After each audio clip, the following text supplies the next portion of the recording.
Bonjour à vous, nous sommes aujourd'hui, quel jour? Nous sommes vendredi, non samedi 2 mai et nous sommes dans notre arbre, dans la carte qui va nous aider à comprendre. Et ce matin, en me réveillant, je suis tombée dans mon cahier sur la date du saint du jour, au moment où j'écoutais une conférence de Boris Cyrulnik, et c'est la Saint Boris aujourd'hui. Donc je salue ce grand monsieur qui m'a appris personnellement, en tout cas dans mon écoute de ces enseignements, ce qu'était la résilience. Et je pense que pour beaucoup d'entre nous, il nous a sauvé la peau en nous permettant de comprendre que tout le monde pouvait guérir de ses traumatismes. C'est pour ça qu'aujourd'hui, j'étais très curieuse de descendre dans ma caravane. Alors je précise qu'il pleut dans ma caravane, c'est une catastrophe. Il va falloir que je mette une bâche. Il fait pas beau du tout depuis quelques jours, l'eau est tombée, tant mieux pour la nature, mais ma caravane a du mal, ma vieille digue a du mal à supporter toute cette humidité.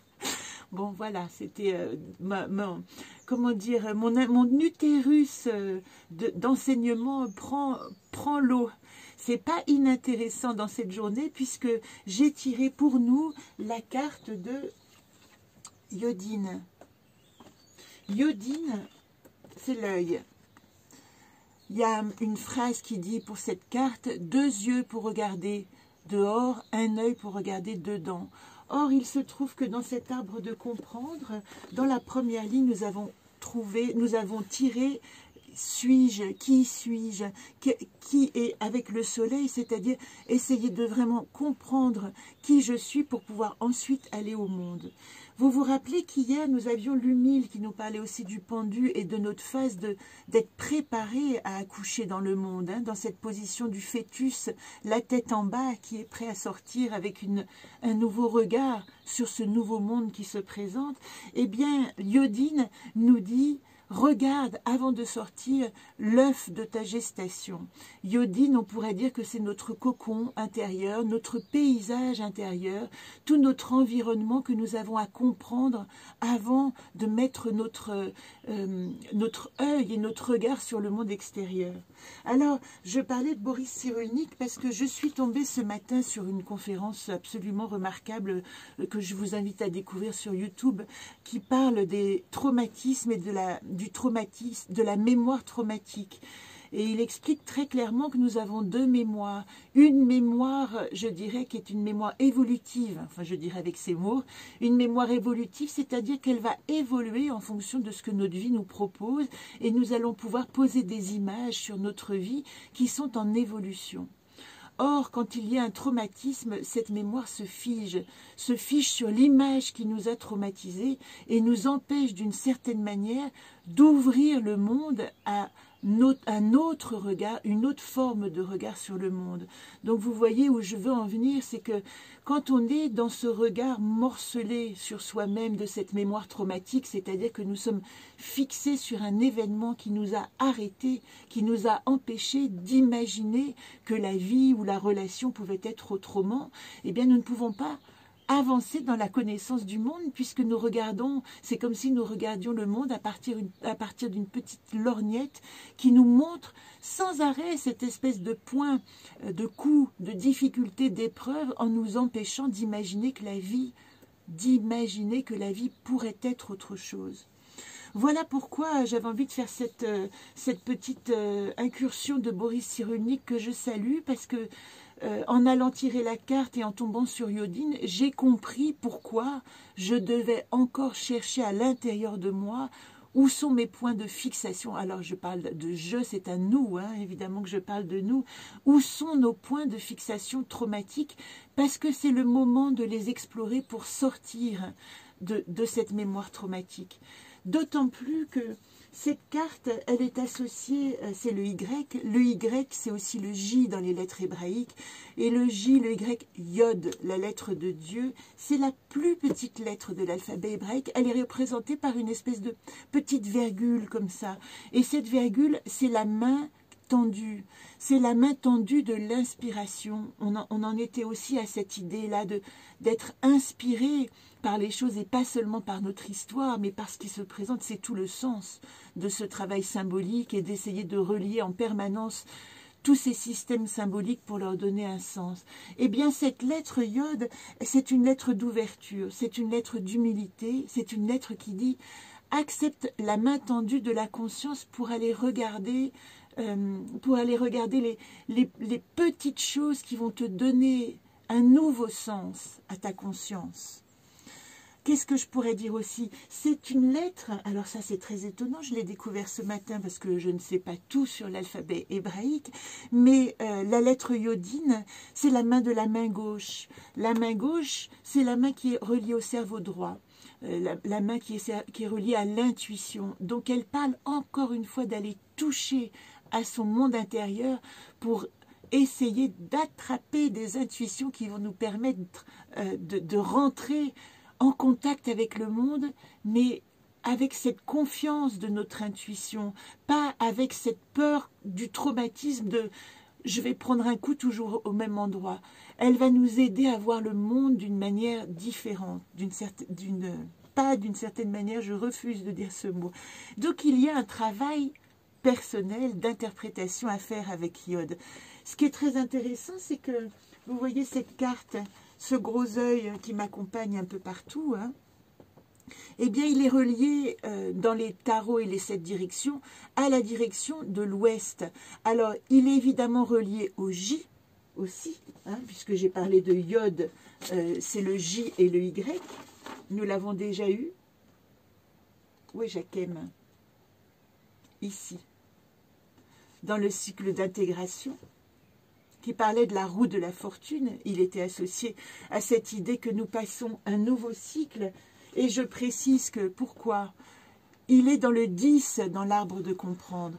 Et 10, c'est à nouveau la roue de la fortune. Donc il parle de cette nécessité d'un saut, d'un sursaut de conscience, aller regarder à l'intérieur pour passer un cycle. C'est ça que nous dit la roue de la fortune. Et comme c'est la 25e lettre de l'alphabet, il est relié dans cette analyse du tarot et ses cycles à la direction de l'ouest. C'est la 25e carte. Et la direction de l'ouest, si vous avez suivi les enseignements, enfin les choses dont on a parlé dans la roue chamanique, puisque tout est lié, ici, c'est la direction de la conscience intérieure, c'est l'intériorisation. À l'ouest, je vais aller puiser à l'intérieur de moi les sources et les ressources de mes compréhensions. Donc vous voyez que nous sommes aujourd'hui dans une carte que j'appellerais introspective. D'autant plus que je vous embête avec les chiffres, mais 2 plus 5 égale 7. Et 7, c'est le chiffre, nous le savons maintenant, en numérologie des 9, de l'intériorisation, de l'intériorité. Hein, nous sommes dans le cycle 3, sublimation. Je vais rentrer dans la matière de mon esprit. Là, ce n'est pas mon corps charnel que je vais explorer. Hein, c'est vraiment la matière de mon paysage spirituel intérieur. Et je vais l'observer pour comprendre ce qui m'est proposé à l'intérieur. Alors, qu'est-ce qu'elle dit? 2 yeux pour regarder dehors, un 3e œil pour explorer dedans. Le travail intérieur. Hein, Yodine donne le 4, et le 4, c'est toujours une notion de labeur. Il est question d'aller fouiller avec cette main gauche de l'inspiration, d'aller creuser, d'aller chercher votre matière intérieure spirituelle que vous allez pouvoir mettre au monde avec un nouveau regard sur le monde. Alors, je voudrais faire un petit clin d'œil à mon ami Lorquetfa, avec qui j'ai exposé à Bézu il y a déjà 10 ans. Le temps passe. Et qui a fait partie des artistes à qui j'ai proposé d'illustrer le jeu. Et je suis particulièrement heureuse de présenter cette carte dont j'ai peu parlé. Mais il se trouve que Laure, quand je l'ai connue, ne dessinait que des personnages à un œil, comme celle-ci. Et donc, quand elle a reçu cette carte, elle a eu comme un éblouissement, parce qu'elle m'a dit, c'est exactement le symbole de tout mon travail. C'était quand même très beau d'imaginer que cet artiste allait rencontrer la symbolique même de ce qui fait tout son travail. Donc, Laure, je te salue. Laure Ketfa, je vous montre son nom pour que vous puissiez découvrir son travail sur son site. Vous la trouvez sur Facebook aussi. C'est magnifique, très inspiré, très intérieur. J'aime beaucoup son travail. Dans le jeu du volcan intérieur, nous avons certainement parlé de cette carte Yodine de l'introspection. Qu'est-ce qu'elle nous dit, Yodine? Et là, je suis obligée de mettre mes lunettes. Au-dedans, je plonge, le regard bien ouvert. Je rêve ce paysage qui est le mien et mon rêve donne naissance à sa réalité dans le monde.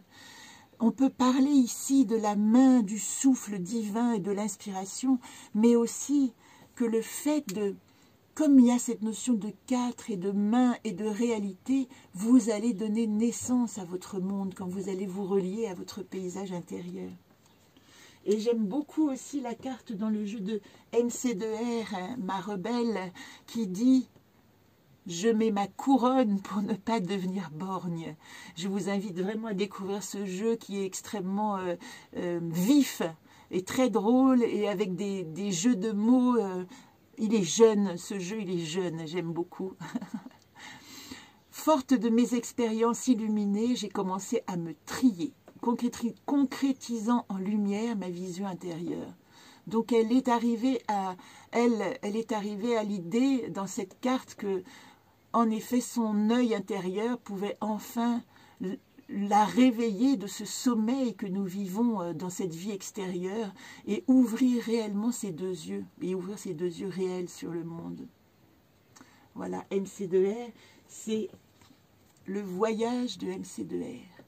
Si vous êtes intéressé par ce jeu, je vous rappelle que le jeu, il est à colorier. Vous voyez bien que quand je vous montre toutes ces interprétations différentes d'un même dessin, c'est votre capacité à vous de vous approprier cette porte de votre regard sur vous-même, de la dessiner et de créer votre tarot qui va vous renvoyer ensuite à vos propres symboliques. L'archétype vous permet simplement de trouver une voie, de trouver une langue commune entre le monde, entre ce que vous dit le monde et votre langue personnelle.